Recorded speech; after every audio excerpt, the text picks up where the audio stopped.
we've been talking about the importance of competitiveness and sense of urgency and not getting bogged down by ideology and government bureaucracy. January, that month marks the month when back in 1944, the Battle of Anzio and the Italian campaign of World War II kicked off. The idea the Allies had was a good one.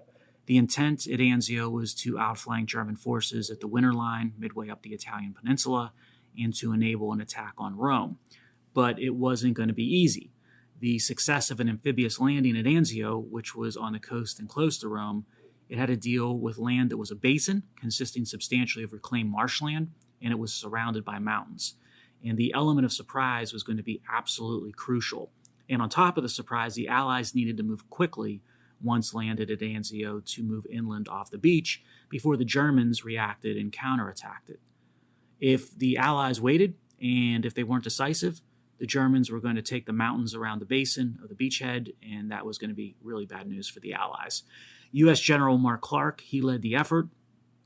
For the Americans, he understood the risks, but he was a poor leader, and he had subordinate leaders who might have been actually even worse.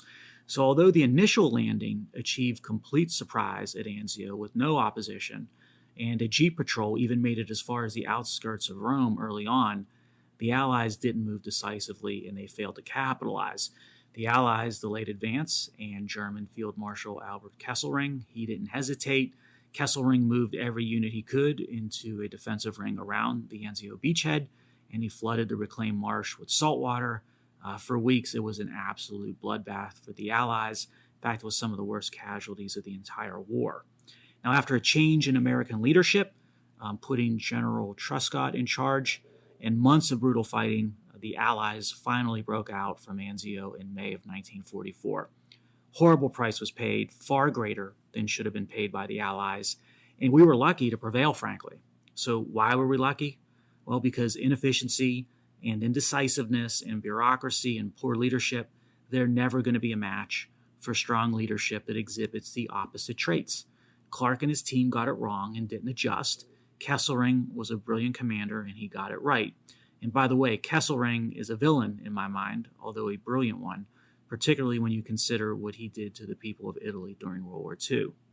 So we are in a competitive conflict today with adversaries, and the stakes are just as high as they were in the 1940s.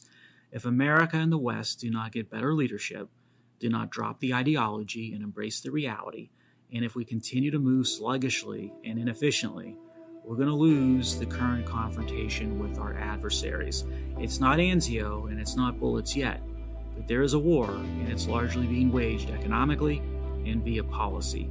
Let's wake up and win this thing. Talk to you in a week. Stay warm.